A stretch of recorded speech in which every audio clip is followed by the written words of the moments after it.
What's up guys, my name is Gabriel and welcome back to the 4th episode of the Beginner's Guide to Airsoft series. Now in this video we're going to be talking about 5 tips that I would give people to keep in mind before they go out for an Airsoft game. So before we get started, I want to make 2 things clear. Number 1 is that these are not the only 5 tips, like this isn't an end all. And the second thing to keep in mind is that this list isn't made in an order of priority. So don't worry about what number is which because it really doesn't matter. You should keep them in mind regardless of what position they fall in. So that being said, let's get into the video.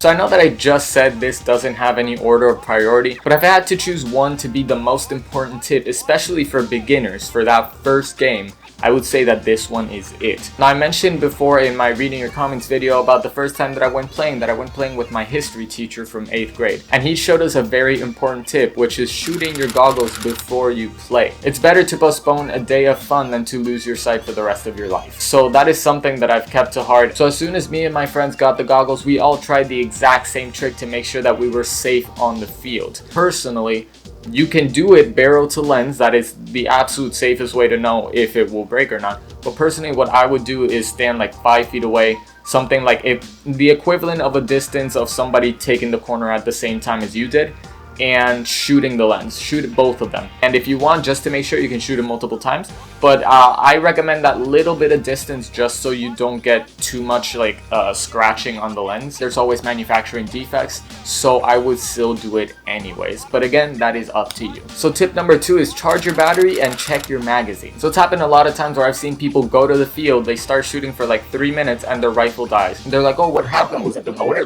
Was it like, is it really stuck? No, the battery's dead. Batteries discharge over time. So always make sure to give it a little bit of charge at least the night before, a couple days before. So it's always good to get a smart charger to make sure that you don't overcharge your batteries either, but just make sure that your batteries are charged. And that's something that I always remind myself the night before. I always pack everything the night before into my bag. I set my clothes aside and I make sure that everything's set so that I can go out to play as early as I can and I don't have to worry about like, what if I miss something? What if I forget something? Now, when it comes to the magazines, a lot of people load up their magazines the night before, but I really wouldn't recommend that because it keeps tension on your springs for hours, and that can really wear out your spring after a long time. In some cases, you can stretch out the spring again, but it's still not going to be the same as it was. But always remember to check that if you have gas magazines, make sure that they're not leaking or have air bubbles in them. And also remember to actually take them. One time I went to play a game and I left my entire vest, and that's where I had all of my magazines. You know,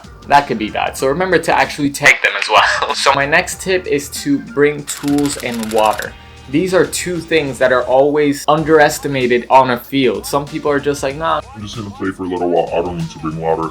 And tools, a lot of people are like, my gun isn't gonna break down, what are the odds? The odds are high, alright? Those are the odds, they're high. In my duffel bag, I have a tiny screwdriver set, I have a multi-tool, I had some Allen keys, but I don't know where they are anymore. I also have, again, my knife, as I said in one of my past videos. I have a lot of tools to work with. I also have some silicone oil. I keep all of these things to make sure that if anything happens in the field, I am able to fix it, at least preliminarily. For example, something super common to happen is for a motor lead to disconnect inside of your rifle. It's something that simple. Because of something like that, you're not going to be able to play it. What if the other person doesn't have it? Then you made a trip for the airsoft field to have like one minor inconvenience happen and you not be able to fix it and have to drive back. And talking about water, this is something that people underestimate even more than tools. You're gonna get thirsty. Like, this is a very, very intense sport. You are running, you are sliding, you are diving, you are crouching, you're crawling through the ground. And not only that, a lot of times you are under the sun while you're playing it. So always bring your own water bottles. Just buy like one of those huge packs and then just stack them in like a little lunchbox, and it's gonna be a whole lot cheaper than if you just go without water bottles and you have to buy them $1 at a time. So my next tip is to research a little bit more into BB weight. So I've seen that a lot of beginners specifically use very light BBs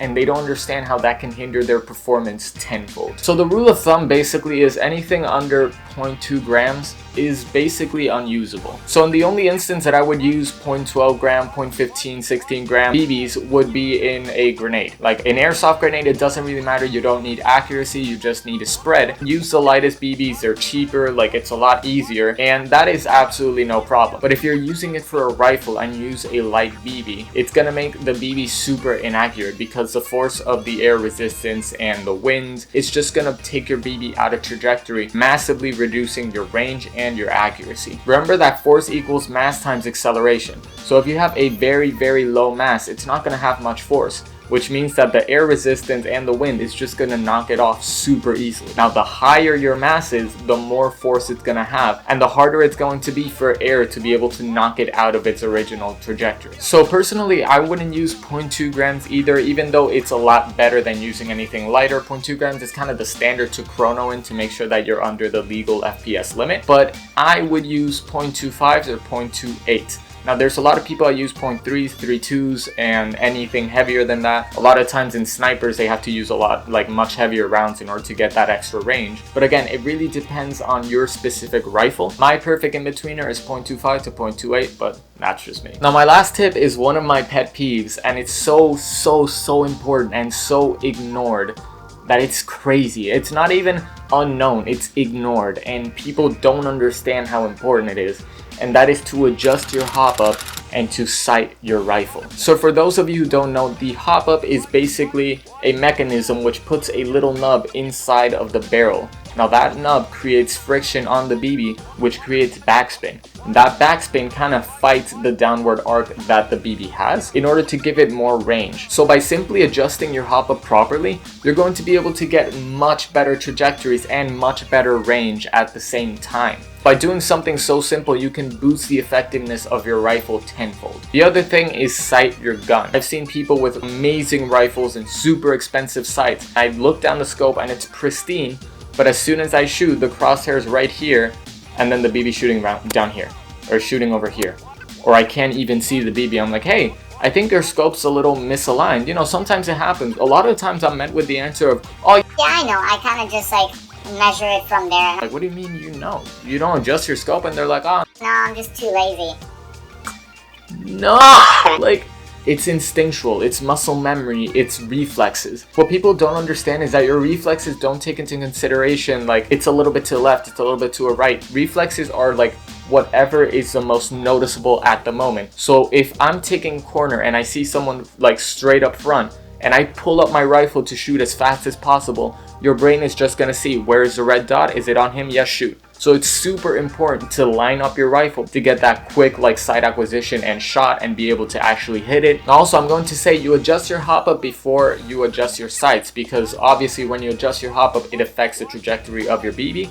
And if you set your sights before that, then all you're going to do is you're gonna have to resight it again. But these two things are super important. So I might just make a video on how to adjust your hop up and your sight. So leave a comment down below if that's something you'd actually want to see, because I think people think that adjusting your hop up and your sight is a lot harder than it actually is. It's very simple, and it really makes your rifle shoot 10 times better. But that is my 5 tips for today. If you guys have any other tips that you'd want to tell other airsoft players, leave it down in the comments below. What is that one tip that you recommend everybody to do or remember before they get onto an airsoft field? So thank you guys so much for watching. I really hope you enjoyed the video and you found it helpful and learned a little bit from it. So have a nice day and stay sharp.